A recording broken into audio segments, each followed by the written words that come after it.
हाँ sir, okay.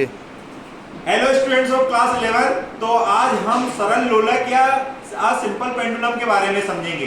पहले यहाँ पर जो आप बोर्ड पर देख रहे हैं, एक आइडियल पेंडुलम जो एक आदर्श सरल लोलक होता है उसकी परिभाषा लिखी है, लेकिन हम क्लास में एक सरल लोलक बनाने की कोशिश करेंगे।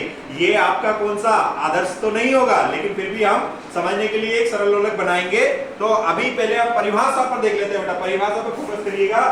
एक आदर्श सरल लोलक वह निकाय है जिसमें एक भारी से भारी द्रव्यमान कण दृढ़ आधार से मतलब जहां पर आप उसको धागे को या स्टील को बांधेंगे वो कैसा होना चाहिए, दृढ़ होना चाहिए। ऐसा नहीं कि उसको बांधे और वो नीचे आ जाए, नहीं, वो वहीं पर फिक्स होना चाहिए। आधार से एक भार रहित अभितान्य तथा प्रत्यास्थ डोरी से लटका होता है। देखिए, हम आइडियल तो नहीं बना पाएंगे, लेकिन हम आपको पेंडुलम बनाने की बता देते हैं। देखिए, पेंडुलम में पहले ये दिखाइए बेटा, पेंडुलम का जो सबसे नीचे वाला भाग होता है जो गोलाकार होता है, क्या होता है, गोलाकार होता है। इसको हम बोलते हैं बोब, B-O-B, बोब कहते हैं बेटा इसको। इसमें ये वाला जो पार्ट जो होता है हुक, ये वाला पार्ट जिसमें हम ये डोरी को या तार को बांधते हैं उसको क्या बोलते हैं, हुक। क्या बोलेंगे, हुक। और ये वाली जो है ये इसको हम बोलेंगे सरल लोलक की डोरी। क्या बोलेंगे, सरल लोलक की डोरी। लेकिन अगर बात करते हैं ये पूरा ये ऐसा ये जो कॉन्सेप्ट बना है, इसी को हम क्या बोलेंगे, इसी को हम बोलेंगे सरल लोलक। क्या बोलेंगे, सरल लोलक। आइडियल कंडीशन में तो ये पूरा एकदम आइडियल होना चाहिए कि भाई इसमें क्या क्या कंडीशन होनी चाहिए, ये द्रव्यमान बहुत भारी होना चाहिए, लेकिन भारी कर लेंगे तो ये तो टूट जाएगा। लेकिन हम तो एक रफ सरल लोलक बनाने की कोशिश करते हैं। तो देखो बेटा, ये हमने ये बना लिया, देखिएगा इधर।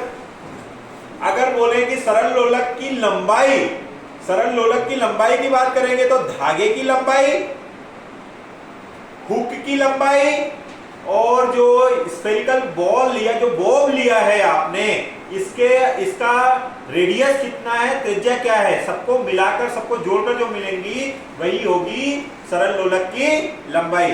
धागे की लंबाई मतलब डोरी की लंबाई, हुक की लंबाई और इसकी त्रिज्या, तीनों को सब जोड़ेंगे तो क्या मिलेगी, लोलक की लंबाई। तो देखिए, ये हमें क्या मिल गया बेटा, एक पेंडुलम बना लिया हमने। क्या बना लिया, पेंडुलम। अब पेंडुलम में ये वाली स्थिति जहां पर ये रुका हुआ है, ये इसकी माध्य स्थिति कहते हैं। इसको कौन सी स्थिति कहते हैं, माध्य स्थिति। ये माध्य स्थिति से मैंने यहाँ पर विस्थापन करवाया कोई कोण, ये मान लीजिए यहाँ पर था, यहाँ से किसी कोण पर मैंने विस्थापन करवाया, तो मान लो मैंने यहाँ तक इसको विस्थापन करवाया, तो ये इसकी कौन सी स्थिति होगी, चरम स्थिति। कौन सी स्थिति होगी, चरम स्थिति। और ये अधिकतम विस्थापन भी है, और अधिकतम विस्थापन को हम बोलते हैं आयाम। अब देखिएगा, थोड़ा सा और समझते हैं बेटा। तो जैसे ही मैं इसको छोड़ता हूं, ये माध्य स्थिति की ओर एक बल क्रिएट कर लेता है, उस बल को हम बोलते हैं रिस्टोरिंग फोर्स।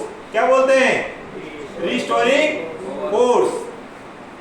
ठीक है। अब जैसे मैं इसको छोड़ूंगा तो ये रिस्टोरिंग फोर्स के लिए वापस माध्य की आएगा, और ये क्या स्टार्ट कर दिया इसने, दोलन करना।